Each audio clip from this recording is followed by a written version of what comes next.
Nah, ini menarik dalam Ihya itu. Nanti kalian boleh setuju, boleh tidak ya. Ini cuma yang punya pendapat Imam Ghazali.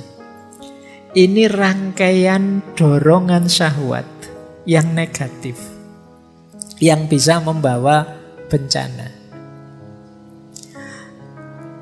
Syahwat paling dasar itu syahwat perut. Kebutuhan perut. Ya kebutuhan gizi, makan biar tidak stunting. Ya. Jadi kebutuhan syahwat perut ini elementer.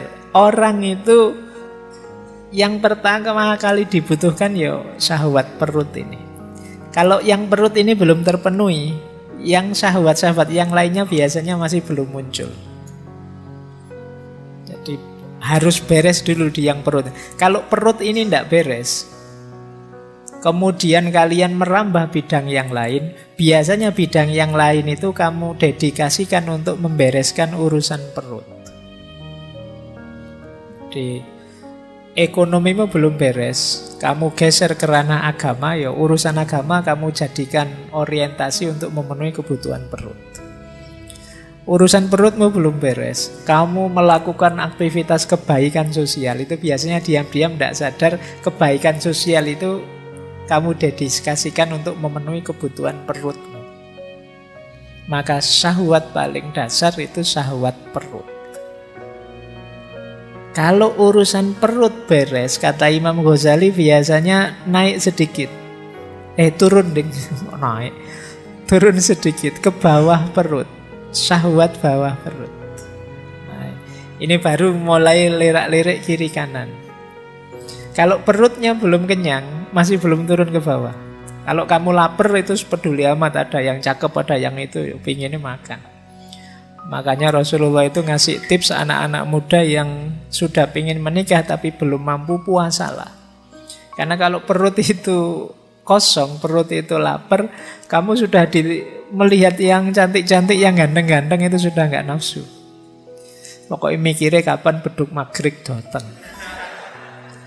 Nah, tapi kalau perut beres baru mulai sudah nafsunya naik. Jadi nafsu bawah perutnya bangkit. Kalau yang kedua ini juga terpenuhi, biasanya terus naik juga satu level lagi, muncul syahwat tentang harta dan kedudukan. Jadi mulai mikir status, mulai mikir kepemilikan. Aku harus kaya, aku harus berkedudukan. Kalau kemudian terpenuhi syahwat kedudukan dan harta ini, muncul penyakit lanjutannya, riya, sombong, pamer. Kalau riya, sombong, bermegahan, pamer ini muncul, biasanya hadir juga temannya, dengki, memusuhi orang, iri. Karena ada orang lain yang juga seperti itu, punya status yang tinggi juga, punya kedudukan yang tinggi juga, terus kita jadinya iri. Tadinya ingin sombong, bermegahan, kok ya saingannya banyak. Muncullah dengki, iri, permusuhan. Nah, ini rangkaian nafsu syahwat, kata Imam Ghazali. Hati-hati dengan munculnya syahwat-syahwat ini, ya bahwa manusiawi orang ingin memenuhi kebutuhan perutnya, ingin menikah, ingin hidup terjamin dengan harta, ingin punya kedudukan, tapi harus ngerti kapan direm. Harus sadar juga penyakit-penyakit ikutannya. Jadi ini pelajarannya untuk kita waspada. Nah, biar tidak terlalu ditelan oleh rangkaian syahwat ini, berarti puasa bisa jadi solusi. Karena ketika kita puasa, kita lapar, kebutuhan syahwatnya turun ke level yang paling awal. Sudah tidak mikir apa-apa, yang dipikir hanya perut, dan itu kita dapatkan setelah maghrib.